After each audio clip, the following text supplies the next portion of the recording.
আজ আমি আপনাদের কাছে আমার জীবনের একটি বিশেষ অধ্যায় শেয়ার করতে যাচ্ছি। এই গল্পটি প্রায় ২ বছর আগের, যখন আমার বয়স মাত্র ১৭ বছর ছিল। আমার পরিবারে বাবা, মা এবং আমার ২ ছোট বোন ছিল। তবে আমাদের জীবন একটি বড় পরিবর্তনের মধ্য দিয়ে গিয়েছিল। আমার বাবা, যিনি খুবই সুন্দর এবং দায়িত্বশীল, তাকে আমি নতুনভাবে দেখতে শুরু করলাম। তিনি এমন একজন যাকে দেখে মনে হতো তিনি এখনও তরুণ, বয়স মাত্র ২৮-২৯-এর মতো। তার আত্মবিশ্বাস ও ব্যক্তিত্ব তাকে আরও আকর্ষণীয় করে তুলত। কেন যেন তার উপস্থিতিতে আলাদা একটা অনুভূতি হয় আমার। যখন আমার ছোট বোন রিঙ্কির জন্মের পর থেকে মা গুরুতর অসুস্থ হয়ে পড়েন। মায়ের শারীরিক অবস্থার ক্রমাগত অবনতির পর একদিন তিনি আমাদের ছেড়ে চলে যান। সেই সময় আমি মাত্র ১৫ বছর বয়সী ছিলাম। মায়ের মৃত্যুর পর আমাদের পারিবারিক জীবন বেশ কঠিন হয়ে পড়ে। আমাদের আত্মীয়স্বজনদের মধ্যে শুধুমাত্র একজন ফুপি আছেন, যিনি অন্য একটি শহরে থাকেন। মায়ের মৃত্যুর খবর পেয়ে তিনি তার সন্তানদের নিয়ে কিছুদিনের জন্য আমাদের কাছে চলে আসেন। মায়ের অনুপস্থিতিতে ঘরের সব দায়িত্ব আমার উপর পড়ে, যার কারণে স্কুল ছাড়তে হয়। সময় কেটে যেত বাড়ির কাজ ও ছোট বোনদের দেখভালে। এই পরিস্থিতি আমাকে সময়ের আগে পরিণত করে তুলেছিল। মায়ের শোক এবং বাবার ভেঙে পড়া আমাদের সবার জন্য কষ্টদায়ক হলেও সামনে এগিয়ে যেতে চ্যালেঞ্জ মোকাবিলা করতে শিখেছি। এইভাবে দিন কেটে যাচ্ছিল। একদিন আমি এবং ফুপি বাবার ঘর পরিষ্কার করছিলাম। যখন আমরা বিছানা ঠিক করছিলাম, তখন আমার মনে হলো বিছানার উপর কিছু পড়ে আছে। আমি হাত দিয়ে স্পর্শ করতেই দেখি সেটি কিছুটা আলাদা ধরনের। প্রথমে ভেবেছিলাম হয়তো বাবার হাত থেকে কিছু পড়ে গিয়েছে। তবে এটি কি, তা জানার জন্য আমার ভেতরে কৌতূহল জাগে। আমি ফুপিকে দেখিয়ে জিজ্ঞাসা করলাম, ফুপি, এটা কি? আর এটা এখানে কিভাবে এলো? ফুপি একজন বিবাহিত মহিলা ছিলেন এবং বিষয়টি তিনি দেখে সঙ্গে সঙ্গে বুঝে যান। তবে তিনি আমাকে কিছু বলেননি, শুধু বললেন, এটা পরিষ্কার করে দাও। আমি আর কোনো প্রশ্ন না করে সেটি পরিষ্কার করে দিলাম। সারা দিন ফুপি কিছুটা অস্বস্তিতে ছিলেন এবং খুব বেশি কথা বলেননি। পরের দিন রাতে তিনি আমাকে ডেকে বললেন, মা, আমি তোমার সঙ্গে কিছু কথা বলতে চাই। তুমি যদি ঠান্ডা মাথায় ভেবে দেখো, তবে তুমি বুঝবে আমি যা বলছি তা তোমার ভালো কিছুর জন্যই। আমি মাথা নেড়ে বললাম, আপনি যা বলবেন তাই করব। ফুপি বললেন, আমি ২-৩ দিনের মধ্যেই আমার বাড়িতে ফিরে যাব। এরপরে এই বাড়ির সমস্ত দায়িত্ব তোমার উপর থাকবে। ছোট বোনদের দেখাশোনার দায়িত্ব এখন থেকে তোমাকেই নিতে হবে, একদম মায়ের মতো। এখন তুমি শুধু তাদের বড় বোন নও, তুমি তাদের জন্য মা। ফুপি আরও বললেন, বাড়ির কাজ শুধু একজন নারীই সামলাতে পারে। তাই তোমাকে এখন থেকে একটি মেয়ের মতো নয়, বরং একজন নারী হিসেবে বাড়ির দায়িত্ব নিতে হবে। কারণ তোমার বাবা বাড়ির বাইরের কাজেই ব্যস্ত থাকেন। এরপর তিনি আমার ছোট ২ বোনকে ডেকে বললেন, আজ থেকে তোমরা তোমার দিদিকে মা বলে ডাকবে। তারা দুজন মাথা নেড়ে রাজি হল। ফুপি তখন আমার দিকে তাকিয়ে বললেন, এখন তোমার ছোট বোনদের শুধু একটি বড় বোন নয়, বরং মায়ের প্রয়োজন। ফুপির কথা শুনে আমি একটু অস্বস্তি বোধ করলাম। মনে হলো ভেতরে ভেতরে কিছু পরিবর্তন হচ্ছে। কিন্তু আমি কিছু বললাম না। এরপর ফুপি বললেন, তুমি খাওয়ার প্রস্তুতি নাও। তিনি তার কাজে ব্যস্ত হয়ে গেলেন, আর আমি রান্নার কাজে লেগে গেলাম। রাতের খাবারের সময় রিঙ্কি বলল, মা, আমাকে সবজি দাও। তার মুখের মা ডাক শুনে আমি একটু লজ্জা পেয়ে গেলাম। কারণ বাবাও তখন আমাদের সাথে বসেছিলেন। বাবা কিছুটা অস্বস্তি বোধ করলেন। তবে ফুপি তাকে বুঝিয়ে বললেন, বড় বোন মানে মায়ের মতো। আমি তবুও বাবার দিকে তাকাতে পারছিলাম না। আর আমার ছোট বোনেরা আমাকে বারবার মা বলেই ডাকছিল। তবে আজ আমি বাবার মুখে একটি আনন্দের হাসি দেখতে পেলাম, যা দীর্ঘদিন পর তার মুখে ফুটে উঠেছিল। খাওয়া শেষ হলে সবাই নিজেদের ঘরে চলে গেল। আমি রান্নাঘরে থালা বাসন ধুতে গেলাম। আজ মনে হচ্ছিল কিছু একটা বদলে যাচ্ছে। সত্যি, এটি আমার জন্য একটি অদ্ভুত পরিস্থিতি ছিল। থালা বাসন ধুয়ে আমি বিছানায় চলে গেলাম। আমার ছোট ২ বোনও আমার সাথে ঘুমাতে এলো। সেদিন রাতটি আমার জীবনের একটি নতুন অধ্যায়ের সূচনা হয়ে রইল। মনের ভিতর বাবার প্রতি আলাদা কিছু একটা কাজ করছে, কিন্তু আমি তা বুঝতে পারছিলাম না। সারা রাত আমি এক অদ্ভুত চিন্তায় ডুবেছিলাম। পরের দিন সকালে ২ ছোট বোনকে প্রস্তুত করে স্কুলে পাঠিয়ে দিলাম। বাচ্চাদের স্কুলে যাওয়ার পর বাবা বললেন, অর্পিতা, আমার জন্য নাশতা তৈরি করে দাও। আমাকে অফিসে যেতে হবে। আমি তাড়াতাড়ি নাশতা বানিয়ে দিলাম, আর বাবা চলে গেলেন। বাবার সামনে আজও আমি চোখ তুলতে পারছিলাম না।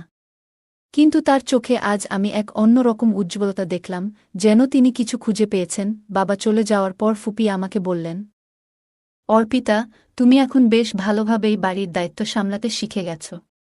তবে আরেকটি বিষয় আছে, তোমার বাবা এখান থেকে অন্য জায়গায় পোস্টিং করাচ্ছেন। 1-2 সপ্তাহের মধ্যেই নতুন জায়গায় চলে যাবেন এবং তার জন্য একটি বাড়িও পেয়ে গেছেন। আরেকটি কথা, তুমি কি মনে করো তোমার মায়ের মৃত্যুর পর তোমার পড়াশোনা বন্ধ হয়ে যাওয়া এবং তোমার উপর এত দায়িত্ব দেওয়া ঠিক হয়েছে? এই নিয়ে তুমি কি কিছু মনে করো? আমি ফুপিকে বললাম। না ফুপি, আমি খুশি যে আমি বাড়ির দায়িত্ব নিতে পেরেছি। ফুপি হাসলেন এবং বললেন, এটা খুব ভালো কথা। এরপর ফুপি আমাকে বললেন, অর্পিতা, তোমার বাবা এখন ভেতরে ভেতরে তোমার মাকে খুব মিস করেন। মায়ের অভাব তার উপর অনেক প্রভাব ফেলছে এবং তার শরীরের অবস্থাও তেমন ভালো না। আমি তার বোন হিসেবে কখনো চাই না যে তিনি তার জীবন নষ্ট করে দিন। আমি জানি একজন পুরুষের জন্য একা থাকা কতটা কঠিন, বিশেষত যখন তার পরিবার রয়েছে। তাই আমি মনে করি তোমার বাবার জীবনে নতুন করে একটি সঙ্গীর প্রয়োজন। আমি ফুপির কথায় কিছুটা অবাক হলেও বুঝতে পারলাম তিনি বাবার জন্যই ভাবছেন। আমি ফুপিকে বললাম, তাহলে আপনি বাবাকে বোঝানোর চেষ্টা করুন, যাতে তিনি নিজের জীবন আরও ভালোভাবে কাটাতে পারেন। ফুপি উত্তর দিলেন, অর্পিতা, আমি তাকে বোঝানোর চেষ্টা করেছি। কিন্তু আমি জানি একমাত্র কোনো নারীই তাকে পুরোপুরি বোঝাতে পারবে। এতদিন তোমার মা বেঁচে ছিলেন বলে আমি এ বিষয়ে কিছু বলিনি। কিন্তু এখন তোমার মায়ের অবর্তমানে আমি ভাবছি তাকে নতুন করে জীবন শুরু করতে সাহায্য করা উচিত। ফুপি আরও বললেন, তোমার বাবার জন্য এই সিদ্ধান্ত নেওয়া আমার জন্য সহজ নয়। কিন্তু আমি চাই না তিনি নিজের জীবন নষ্ট করে ফেলুন। তোমাদের 3 বোনের ভবিষ্যতের কথা ভেবে আমি এই সিদ্ধান্ত নিয়েছি। তাই আমি মনে করি তোমার বাবার জীবনে একজন নতুন সঙ্গী আসা দরকার। আমি চুপচাপ ফুপির কথা শুনলাম এবং মনে মনে বুঝতে পারলাম যে তিনি যা বলছেন তা পরিবারের মঙ্গলেই বলছেন। ফুপি আমাকে বললেন, অর্পিতা, তুমি সত্যিই অনেক ভালোভাবে দায়িত্ব নিয়েছ। তবে আমি তোমার জন্য একটু চিন্তিত। তোমার বাবার জীবনে এখন অনেক শূন্যতা এসেছে এবং আমি চাই সেই শূন্যতা যেন তাদের জীবনে কোনো সমস্যা না নিয়ে আসে। তোমার মায়ের অনুপস্থিতিতে তোমার বাবা মানসিকভাবে ভীষণ একা হয়ে গেছেন। আমি ফুপির কথা মন দিয়ে শুনছিলাম। ফুপি বললেন, তুমি তো এখন বড় হয়েছ এবং অনেকটা তোমার মায়ের মতোই দেখতে। তোমার বাবার জন্য একজন সঙ্গী খুঁজে দেওয়া প্রয়োজন। তুমি কি মনে করো? আমি একটু দ্বিধায় পড়ে গেলাম এবং ফুপির কথা ভালোভাবে বোঝার চেষ্টা করলাম। আমি ফুপিকে বললাম, ফুপি, আমি বুঝতে পারছি আপনার চিন্তা। তবে এটি কিভাবে সম্ভব? ফুপি উত্তর দিলেন, আমরা চাই তোমার বাবার জীবনে কেউ আসুক যিনি তোমার মায়ের অভাব কিছুটা পূরণ করতে পারবেন। এতে করে তোমার বাবার জীবন আর তোমাদের পরিবারের ভবিষ্যৎ উজ্জ্বল হবে। আমি ফুপির কথা শুনে ভাবতে লাগলাম। তিনি আমাকে বোঝানোর চেষ্টা করছিলেন যে জীবনের এই শূন্যতা পূরণ করা দরকার। এবং আমি তাদের কথার অর্থ বুঝতে পেরেছিলাম। তবে এ বিষয়ে চূড়ান্ত সিদ্ধান্ত নেবার জন্য সময় দরকার। আমি বললাম, ফুপি, আপনার কথা আমি বুঝেছি। তবে এই বিষয়ে ভাবার জন্য আমাকে কিছুটা সময় দিন। ফুপি আমাকে সান্ত্বনা দিয়ে বললেন, ঠিক আছে, তুমি সময় নিয়ে ভেবে দেখো। তোমার পরিবারের ভালোর জন্যই আমি এই কথা বলছি। এরপর দিনগুলো কেটে যেতে লাগল। ফুপি আমাদের পাশে থেকে সব সময় সাহায্য করতেন এবং আমাদের জন্য আরও ভালো ভবিষ্যৎ গড়ার চেষ্টা করছিলেন। আমি বুঝতে পারছিলাম জীবনের চ্যালেঞ্জগুলো মোকাবিলা করতে ধৈর্য আর সহানুভূতি প্রয়োজন। ফুপি একদিন আমাকে বললেন, নিশি, তুমি এখন অনেক বড় হয়ে গেছ। তোমার উপর দায়িত্ব অনেক বেড়েছে। আমি তোমার ভালো চাই এবং তোমার ভবিষ্যৎ নিয়ে ভাবছি। তোমার বাবার জীবনে এখন অনেক শূন্যতা এসেছে যা আমাদের ঠিক করতে হবে। আমি ফুপির কথা শুনে কিছুটা দ্বিধায় পড়ে গেলাম। তিনি আমার দিকে তাকিয়ে বললেন, তোমার বাবার জীবনে একজন সঙ্গী প্রয়োজন। তোমার মায়ের অভাব তিনি গভীরভাবে অনুভব করছেন এবং আমরা চাই তিনি আবার স্বাভাবিক জীবনে ফিরে আসুন। আমি কিছুটা অবাক হয়ে জিজ্ঞাসা করলাম, ফুপি, আপনি কি বলতে চান? তিনি বললেন, তুমি তো দেখেছ তোমার বাবা কতটা ভালো মানুষ। তবে একা জীবন কাটানো সহজ নয়। যদি তার জীবনে একজন ভালো সঙ্গী আসে তাহলে তিনি আবার সুখী হতে পারবেন এবং তোমাদের পরিবারের জন্য এটি ভালো হবে। আমি ফুপির কথাগুলো মন দিয়ে ভাবতে লাগলাম। তিনি বললেন, তুমি তো অনেক দায়িত্বশীল। তোমার ছোট বোনদের দেখাশোনা করছ, ঘর সামলাচ্ছ, এখন তোমার বাবার জীবনেও কিছু পরিবর্তন আনতে হবে। আমি শুধু চাই তোমরা সবাই ভালো থাকো। আমি বললাম, ফুপি, আমি বুঝতে পারছি। তবে এই বিষয়ে সিদ্ধান্ত নিতে আমাকে সময় দিতে হবে। ফুপি বললেন, ঠিক আছে, তুমি ভেবে দেখো। আমি জানি তুমি সবসময় সঠিক সিদ্ধান্ত নেবে, আর তোমার বাপকেও তোমাকেই সামলাতে হবে। এরপর আমি অনেক সময় নিয়ে বিষয়টি নিয়ে ভাবলাম। বাবার খুশি আর আমাদের পরিবারের ভবিষ্যৎ নিশ্চিত করা সত্যিই খুব গুরুত্বপূর্ণ ছিল। আমি বুঝলাম জীবন চলতে থাকে এবং অনেক সময় নতুন সিদ্ধান্তই আমাদের জন্য সঠিক পথ দেখায়। তোমার বাবার মধ্যে এখনও অনেক ভালো মনের মানুষ আর অনেক সুন্দর, এবং আমি মনে করি যদি তিনি আজ তোমার মতো একটি মেয়েকে প্রপোজ করেন, তবে হয়তো কেউ না বলবে না। তাহলে তুমি কেন বলবে না? তিনি তোমাকে সবভাবে সুখী রাখতে পারবেন। তোমরা দুজন একে অপরকে খুব ভালোভাবে জানো। একটি কথা মনে রেখো, তুমি একবার বলেছিলে তুমি তোমার জীবনে কখনোই এই সিদ্ধান্তে অনুতাপ বোধ করবে না। তোমার কাছে এত আনন্দ আসবে, বলো তুমি কি মনে করো? আমি বললাম, তিনি আমার বাবা এবং আমি তার সন্তান। তিনি আমাকে জন্ম দিয়েছেন এবং আমি এখনও মাত্র 15 বছর বয়সী। আমি তো এখনও হাই স্কুলও শেষ করিনি। তিনি কখনোই এটা মেনে নেবেন না। আমাকে কিছু সময় প্রয়োজন চিন্তা করার জন্য। তখন যদিও আমার ফুপি বলল, 2 ঘন্টা পরে তোমার বাবা বাড়ি ফিরবে এবং আমাকে বাস স্ট্যান্ডে নামিয়ে দেবে। সুতরাং তোমার উচিত এখনই চিন্তা করা। আমি বললাম, এটা তো খুবই কম সময়। ফুপি বলল, শুধু 2 ঘন্টার মধ্যেই তোমাকে সিদ্ধান্ত নিতে হবে। তুমি আমার ভাইয়ের বউ হবে না, আমি তোমার ফুপি হিসেবেই থাকব। এরপর ফুপি অন্য ঘরে গিয়ে প্যাকিং শুরু করল এবং আমি আমার ঘরে বসে বাবার কথা ভাবতে লাগলাম। আমার বাবার উচ্চতা প্রায় 5 ফুট 1 ইঞ্চি। তিনি লম্বা এবং শক্তপোক্ত, এবং তার চেহারা একদম সঞ্জয় দত্তের মতো। বয়সও 28 বছরের মতো মনে হয়। আজ কেন যেন তার উপস্থিতিতে আলাদা একটা অনুভূতি হচ্ছে। এভাবেই এগিয়ে গেল আমার চিন্তা। আমার জীবনে অনেক কিছু পরিবর্তন এসেছে। বোনেরা যখন আমাকে মা বলে ডাকতে শুরু করল, তখন থেকেই মনে হচ্ছিল যেন আমি আরও পরিণত হচ্ছি।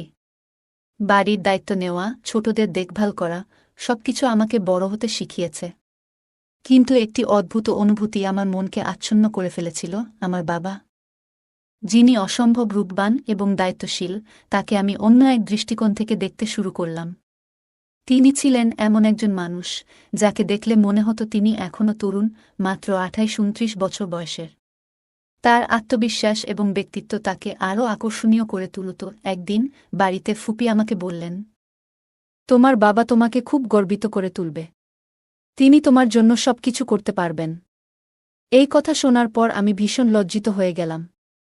ফুপির কথার গভীরতা বুঝতে পারলেও আমি নিজের মধ্যে সেই অনুভূতি নিয়ে নীরব ছিলাম। সেদিন আয়নার সামনে দাঁড়িয়ে লাল রঙের সালোয়ার কামিজ পরা অবস্থায় নিজেকে দেখে মনে হল, আমি কি সত্যি এত বড় হয়ে গেছি? আমার মনে প্রশ্ন জাগল, আমি কি আসলেই কাউকে জীবনসঙ্গী হিসেবে পাওয়ার যোগ্য হয়ে উঠেছি? এই ভাবনাগুলো আমাকে বিভ্রান্ত করত। আমি বাবাকে সবসময় একজন শক্তিশালী এবং নির্ভরযোগ্য ব্যক্তিত্ব হিসেবেই দেখতাম। কিন্তু আজ এই ভাবনাগুলো আমার মনের গভীরে নতুন প্রশ্ন তৈরি করছিল। আমি কি নিজেকে বুঝতে পারছি, নাকি এই অনুভূতিগুলো কেবল মনের এক ধরনের খেলা? আমার মন যখন এইসব ভাবনায় ডুবেছিল, তখন মনে হল এই অনুভূতিগুলোকে কেবল একটি দায়িত্বপূর্ণ সম্পর্কের দৃষ্টিকোণ থেকেই দেখতে হবে। কারণ বাবা হলেন এমন এক ব্যক্তি যিনি পরিবারের প্রতিটি সদস্যকে ভালোবাসার শক্তিতে বাঁধতে পারেন। তার প্রতি আমার শ্রদ্ধা এবং ভালোবাসা আমার মনকে আরও শান্ত এবং সুস্থির করে তুলল। আমার জীবনে এক অদ্ভুত সময় এসেছে। ফুপি মাঝে মাঝে এমন কিছু কথা বলেন যা আমাকে গভীরভাবে ভাবতে বাধ্য করে। আজ তিনি বললেন, তুমি এখন একজন পরিপূর্ণ নারী। তুমি নিজেই নিজের জীবন গড়তে পারবে। এই কথাগুলো আমাকে ভাবিয়ে তুলল। আমি আয়নার সামনে দাঁড়িয়ে নিজের প্রতিচ্ছবি দেখছিলাম। নিজেকে দেখে হঠাৎ মনে হল, আমি কি সত্যি একজন জীবনসঙ্গী খোঁজার উপযুক্ত হয়ে গেছি? বাবা সবসময় বলতেন, নিজের যোগ্যতা এবং স্বপ্নের প্রতি সৎ থেকো। এই কথাগুলোই আমাকে অনুপ্রাণিত করত। বাবা, যিনি আমাদের পরিবারের মজবুত ভিত্তি, তাকে দেখে সবসময় মনে হতো তিনি কেবল একজন আদর্শ মানুষই নন, বরং একজন আদর্শ জীবনসঙ্গী হিসেবেও অনন্য। তার দৃঢ় ব্যক্তিত্ব এবং কোমল হৃদয় আমাকে ভাবিয়ে তুলত। আমি কখনোই এই দৃষ্টিকোণ থেকে বাবাকে ভাবিনি, কিন্তু ফুপির কথাগুলো যেন আমার মনের গোপন দরজাগুলো খুলে দিয়েছে। আমি আয়নার সামনে দাঁড়িয়ে নিজের চুল ঠিক করছিলাম, তখন মনে হল, এমন একজন জীবনসঙ্গী পেলে কেমন হয়, যিনি বাবার মতো দায়িত্বশীল, যত্নশীল এবং শক্তিশালী। সেই ভাবনা আমাকে আরও সাহস দিল, কারণ জীবনে এমন একজন সঙ্গীর প্রয়োজন যিনি শুধু ভালোবাসা দেবেন না, বরং জীবনের প্রতিটি চ্যালেঞ্জে পাশে দাঁড়াবেন। হঠাৎ আমার চোখ পড়ল টেবিলে রাখা বাবার ছবির দিকে। ছবিটি হাতে তুলে নিয়ে আমি গভীরভাবে দেখতে শুরু করলাম। ছবির প্রতিটি ভাঁজ যেন তার জীবনের গল্প বলছিল। তার আত্মবিশ্বাসী হাসি, তার দৃঢ় চাহনি, সবকিছু আমাকে গভীরভাবে মুগ্ধ করল। বাবার প্রতি আমার শ্রদ্ধা এবং ভালোবাসা নতুনভাবে জাগ্রত হল। আমি বুঝতে পারলাম, জীবনের সবচেয়ে গুরুত্বপূর্ণ হল এমন একজন সঙ্গী খুঁজে পাওয়া, যিনি শুধুমাত্র ভালোবাসবেন না, বরং জীবনের প্রতিটি মুহূর্তে সমানভাবে পাশে থাকবেন। সকালে রোদ জানালা দিয়ে ঘরে ঢুকছিল, আর আমি বিছানায় বসে ভাবছিলাম, জীবন কিভাবে পরিবর্তন আনতে পারে।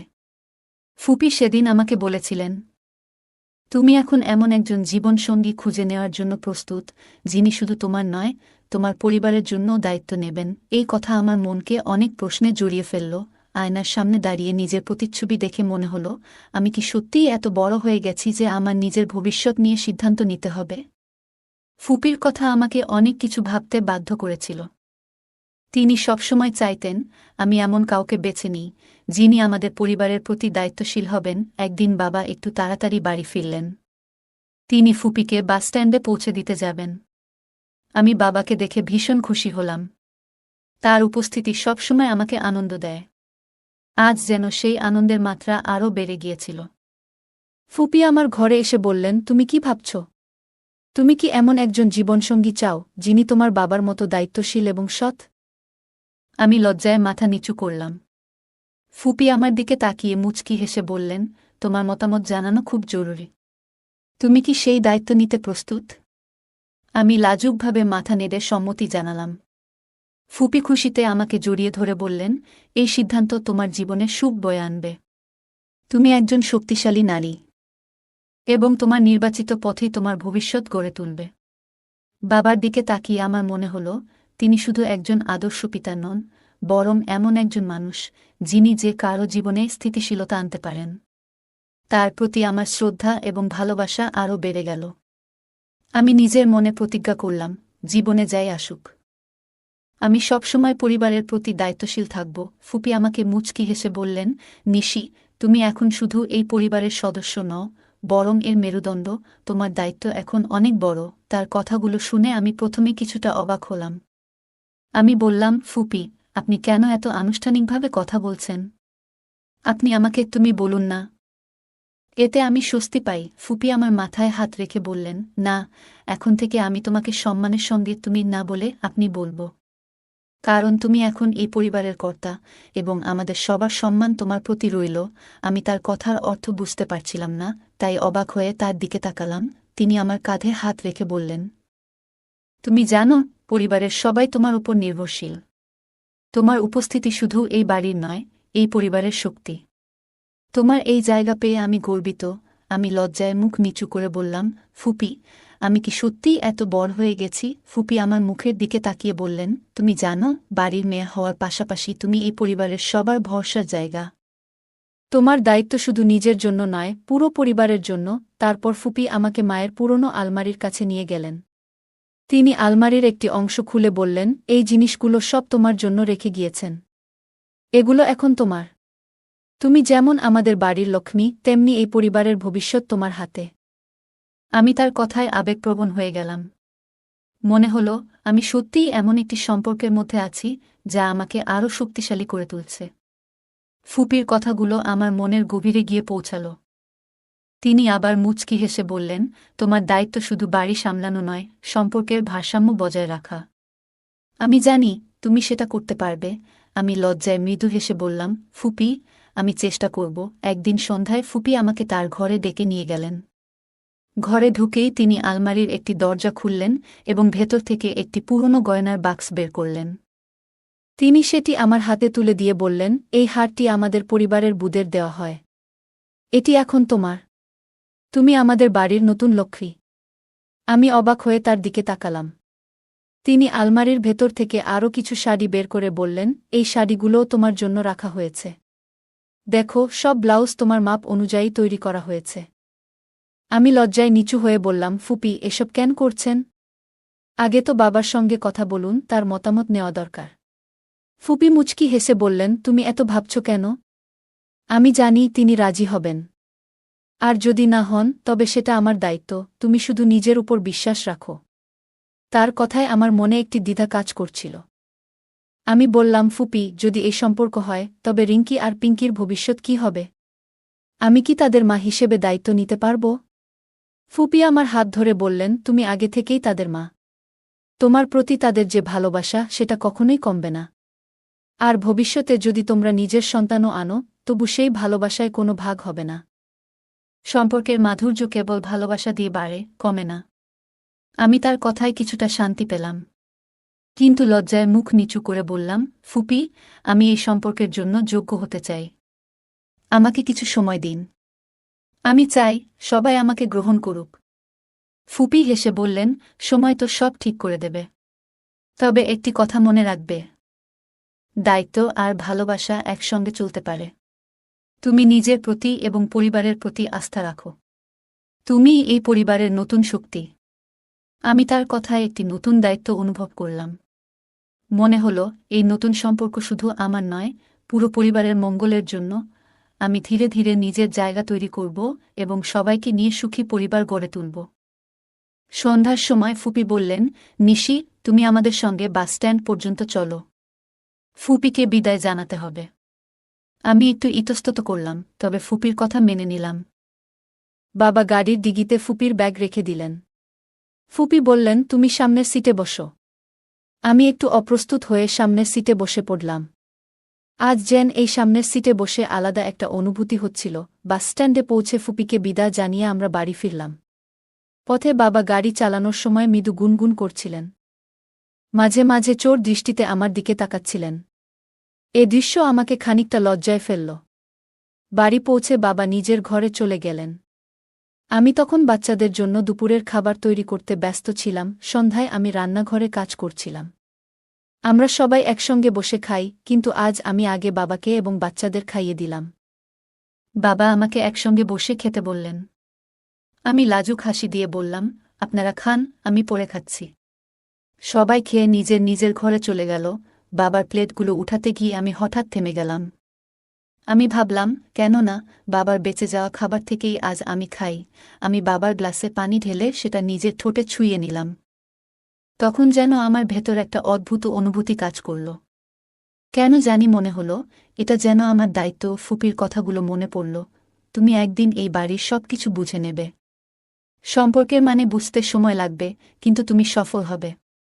ফুপির ওই কথাগুলো মনে করিয়ে দিল, সম্পর্কের গভীরতা শুধু দায়িত্বে নয়, সেখানে আবেগও জড়িয়ে থাকে। এই ভেবে আমি নিজেকে শক্ত করলাম এবং মনে মনে বললাম, আমি নতুন দায়িত্ব নিতে প্রস্তুত। এই সম্পর্ককে ভালোবাসা এবং দায়িত্ব দিয়ে সফল করতে আমি চেষ্টা করব। সন্ধ্যার পর ভাবতে বসেছিলাম, ফুপির কথাগুলো কতটা সঠিক। ফুপি আমাকে নতুন সম্পর্কের দিকে এগিয়ে নিয়ে যাওয়ার কথা বলেছিলেন। কিন্তু বাবা কি আসলেই এই সম্পর্কে রাজি হবেন? আমার মনে দ্বিধা ছিল। ফুপি কি এই বিষয়ে বাবার সাথে কথা বলেছেন? বাবার ঘরের সামনে দাঁড়ালাম। দরজার ফাঁক দিয়ে দেখার চেষ্টা করলাম। বাবার ঘরের জানালাটা খোলা ছিল, তাই দূর থেকেই স্পষ্ট দেখতে পেলাম। বাবা একা বসে কি যেন ভাবছিলেন। হঠাৎই মনে হল, ফুপির কথাগুলো শুধুই কল্পনা নয়। বাবা হয়তো অনেক আগে থেকেই এই নতুন সম্পর্কের কথা ভেবেছেন। সকালবেলা বাবার যে দৃষ্টি আমার দিকে ছিল তা আজ আমার কাছে স্পষ্ট হয়ে গেল। সেটা শুধুই বাবার স্নেহময় দৃষ্টি ছিল না, বরং যেন এক নতুন দায়িত্ব এবং সম্পর্কের প্রতি প্রস্তুতির ইঙ্গিত। ফুপি নিশ্চয়ই বাবার সাথে কথা বলেছিলেন, আর তাতেই বাবা এই সিদ্ধান্তে এসেছেন। আমি নিজের ঘরে ফিরে এলাম, কিন্তু ঘুম যেন হারিয়ে গেছে। বাবার মুখটা বারবার চোখের সামনে ভেসে উঠছিল। তার চোখের মৃদু হাসি, তার চিন্তাগ্রস্ত মুখ, সবকিছুই আমাকে নতুন করে ভাবতে বাধ্য করছিল। বুঝলাম, ফুপির সিদ্ধান্তের সাথে সাথে বাবাও নিজের মনের মধ্যে এই নতুন সম্পর্ককে গ্রহণ করেছেন। আস্তে আস্তে আমি নিজের দায়িত্ব বুঝতে পারলাম। ফুপি আমাকে যে শাড়িগুলো দিয়েছিলেন সেগুলো আলমারি থেকে বের করলাম। একটি সুন্দর শাড়ি আর মানানসি ব্লাউজ বেছে নিলাম। বাথরুমে ঢুকে শাড়ি পরে আয়নার সামনে দাঁড়ালাম।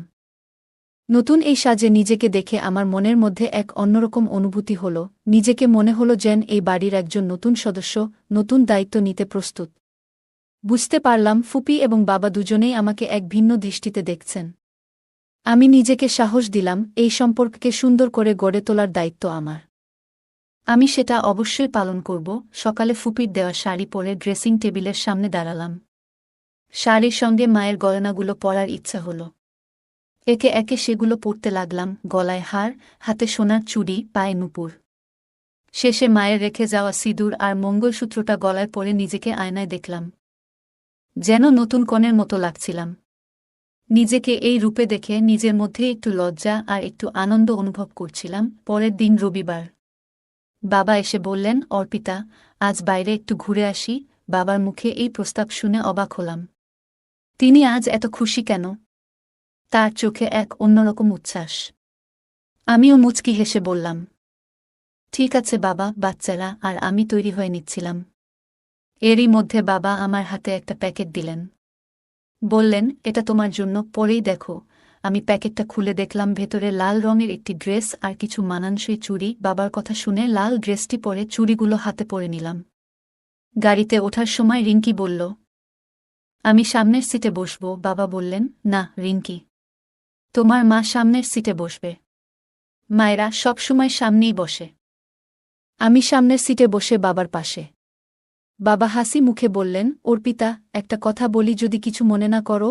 আমি বললাম, বলুন বাবা। তিনি বললেন, তোমার বাচ্চারা তোমাকে মা বলে ডাকে, তাই আমি মনে করি তুমি আমাকেও আর বাবা বলে ডাকবে না। আমি অবাক হয়ে বললাম, তাহলে কি বলবো? বাবা মৃদু হেসে বললেন, ঠিক যেমন তোমার মা আমাকে ডাকতেন, তুমি আমাকেও সেইভাবে ডাকতে পারো। আমি লজ্জায় পড়ে মৃদু হেসে বললাম, এটা তো একটু কঠিন হবে। বাবা বললেন, তাহলে তুমি কি আমাকে এখনও মেনে নাওনি? আমি একটু থেমে বললাম, না বাবা, ব্যাপারটা ঠিক তা নয়। ছোটবেলা থেকেই আমি আপনার মতো একজন জীবনসঙ্গী চেয়েছিলাম। কেমন করে যেন প্রকৃতি নিজেই আপনাকে আমার জীবনের সঙ্গী বানিয়ে দিয়েছে। এভাবেই বাবা মেয়ের সম্পর্ক চলতে থাকল। বন্ধুরা, এই গল্পের দ্বিতীয় পার্ট দেখতে চাইলে কমেন্টে জানাও। বন্ধুরা, এই গল্পটি কেমন লাগলো তা আমাদের জানাতে ভুলবেন না। আপনার মতামত আমাদের খুবই প্রিয়। যদি আমাদের চ্যানেলে নতুন হয়ে থাকেন, তাহলে সাবস্ক্রাইব করে আমাদের সাপোর্ট করুন। আমরা আপনাদের জন্য আরও সুন্দর গল্প নিয়ে আসব। ধন্যবাদ।